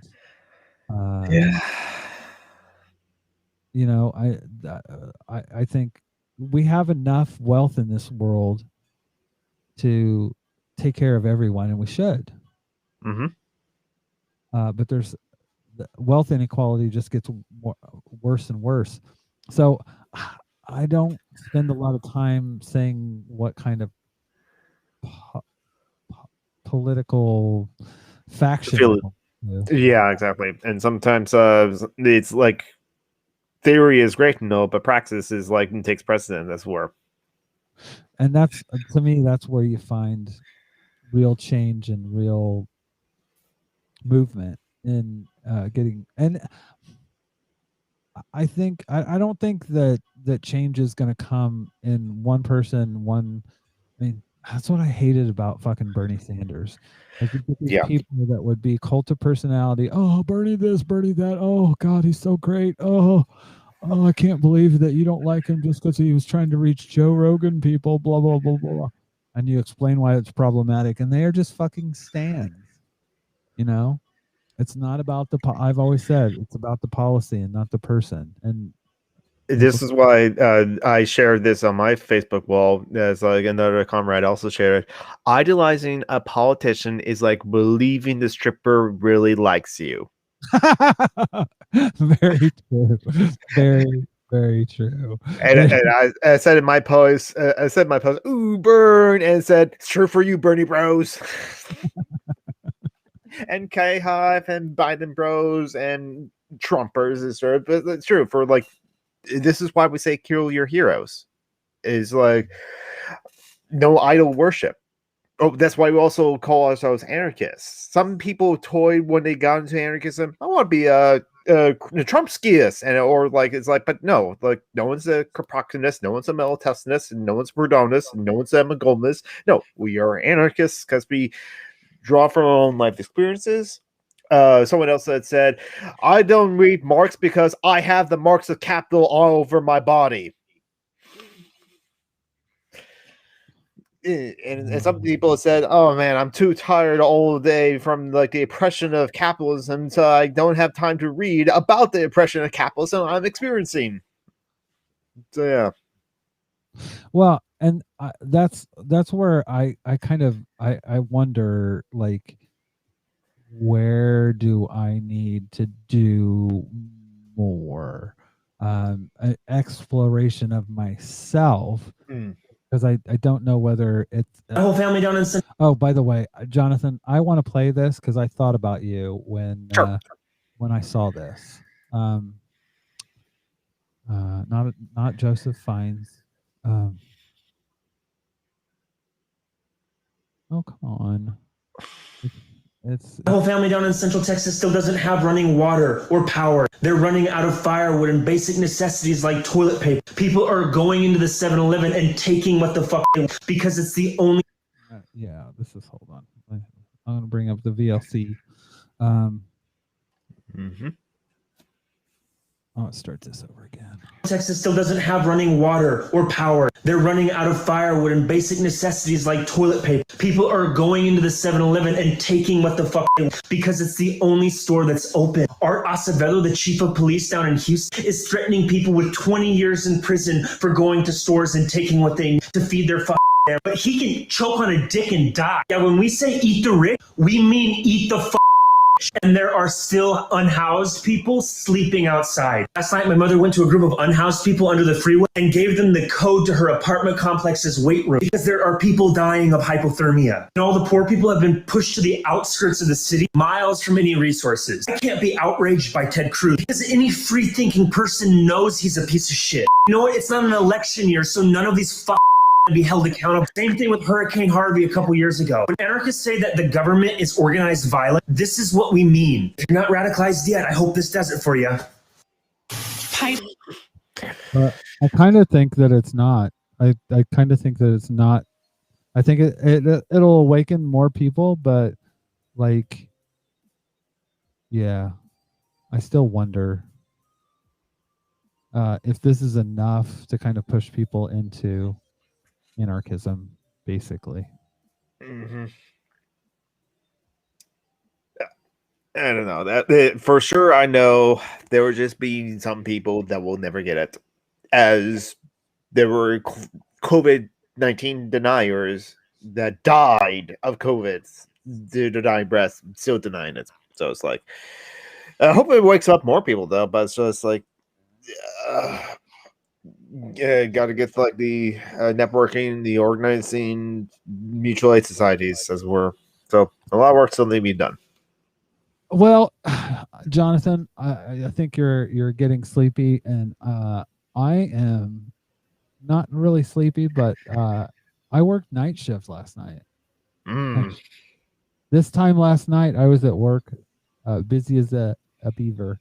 And I had about 4 hours sleep today, but I still wanted to do the show. And I am going to make an effort to do this show. 'Cause basically, when I want a game once a week, but sometimes I don't feel like it. So, but I definitely am doing this on Wednesday and Saturday. And, I'll usually be around for Social Justice Alchemy, unless I'm working a night shift, which I'm not tomorrow, so woohoo. But yeah, I definitely am going to try to do one of these every month. So if you want, you can pledge just £1 or $1. Or ducat. I'm just laughing because there's actually a guy here. He goes around and he just asks for £1. You got £1? You got £1, mate? You got £1? And somebody literally got a tattoo of him on their leg. But yeah, let's chat him, mate. But yeah, I want to try to do a Patreon stream, patrons only Patreon stream once a month. And hopefully next time Jamie will be on, and maybe others. Go to Maybe. or just go to teapartypodcast.com if you want to be on the show next time, and have a link to where Jonathan is down here.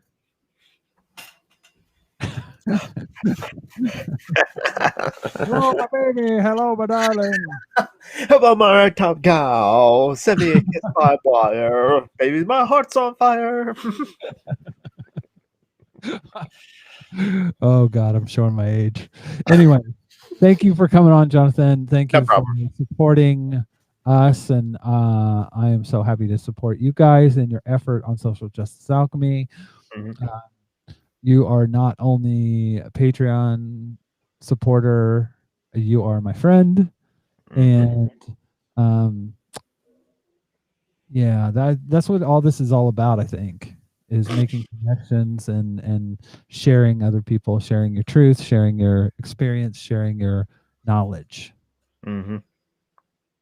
Anyways, thank you for being on, and thank you for all you do. Oh, if you want to help people, Jonathan, where can they go if they want to perform some mutual aid? Charity links dot page. Charitylinks.page. It's a Google Doc I curate that I right now just like copy and paste and dropping links in there to curate it better. But it's definitely, you can find like links to various different places where you can like help people. Like I'm also going to like drop a link to like the Texas Mutual Aid things into that Google Doc as well. That's fantastic. That's another reason why I love Jonathan. By the way, the only reason I know that you and Leto even existed is because I accidentally went into a Christy Winter stream thinking it was a curiosity stream. I got confused between Christiosity and Christy Winters, yeah. and Christy Winters because of a video that Christy put out. It was an interview with Christiosity. So yeah, it was all a big fucking accident, but it was a happy accident. So, anyways, I'm also a patron of Christianity, so like we would have like met, but it would have been later. Yeah, exactly. Oh well, and that's the thing. Everywhere that you are in chat with people, you make the chat better. So the more interesting and more fun. Even though if you do, even it's fun to watch you like irritating Steve Shives.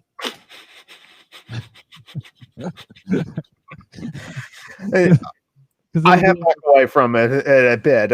I still ask him the tough questions, but there's just like I'm not going to like press. I'm not going to go for 100 all the time to him. I still support Steve, but I don't watch him as much because he doesn't do Steven and Stuffy, and that was my thing. That's going to come back. Yeah, well, you know, I mean, like if you don't have Toby Vinson, that's true. I mean, I literally started looking on the internet trying to find replacement stuffed animals. But like, Steve did cover that. Like, because it's a deal he made with his like an ex partner Ashley. That like because she helped create that character as well. So the character that she worked on not only voice or had their own stuffed animals, but also co-create. They're going to be retired from the show. Yeah, which is sad, but I understand why. Exactly. I would just say you have to give me royalties, but you know. But yeah. Jordan Joan P says I like Trek actually. You know what's so weird? I do too, but I don't like Star Trek. Yeah.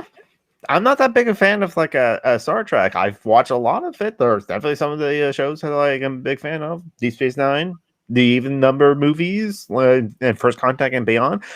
But it's just like it's not my highest passions, but I just like it enough to also watch Trek actually and enjoy that content too. I like the video essay format, I guess. I like Steve's take on that, because he just tries to bring tries to bring a social commentary to it that kind of is in line with his beliefs, and I like that. But yeah, I like the Trek actually videos as well. I don't the political stuff that he's done recently. I just kind of it's not my cup of tea, and I want some Steven Stuffy, and but we'll see. Or the whirlpool. I like the whirlpool. Welcome back to the whirlpool, where fifths of populations are coming in and drown, and there's postmodern gender anarchists, and just like, okay, I'm calling myself that now. Have you ever went and looked at the show that he's ripping off of? Oh, I know that guy seriously takes it seriously though, and it's just like, and to people outside the United States, that scares them. That scares some people in the United States too. Oh God, what is the name of the show? Is called, I believe it's called The Vortex. I think it's something like that. And he makes these videos. Yes. Here. I hope I don't break YouTube. Any YouTube rules, but I am doing this as a kind of explanation. This is literally what Steve takes it from. Michael, now look at this guy's hair. Michael Worley, does it ping? Hello, everyone, and welcome to The Vortex, where lies and falsehoods are trapped and exposed.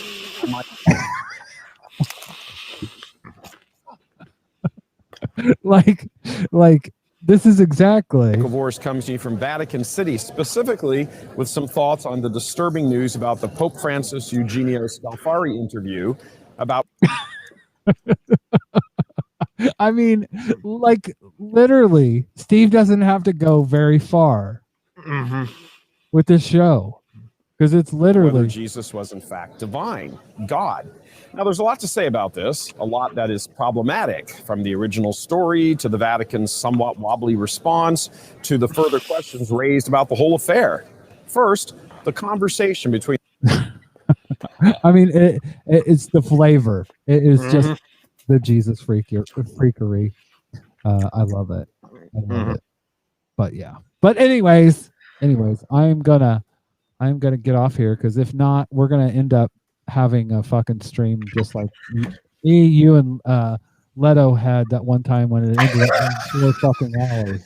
Yes, we were on for like 5 or 7 hours after Christy Winter's like Patron stream. Yes, she left, and we stayed in the hangout and just basically talked for 4.5 hours. And I was just like, holy shit, that didn't seem like it was that long, but it was. Yep. And so anyway, Anyways, if people want to check out Jonathan's stuff, it's all in here. Check him out, and I hope to see you guys later. Mm-hmm. So thank you, Love Jonathan. and stay hydrated. Yes, peace, love, and something else. I don't know. Have a good night, Jonathan. Take care. Mm-hmm. And wait a minute. No. Oh. Hello, darkness, my old friend. I will play with this later. Anyways, thank you, Jonathan. Take care. See you later.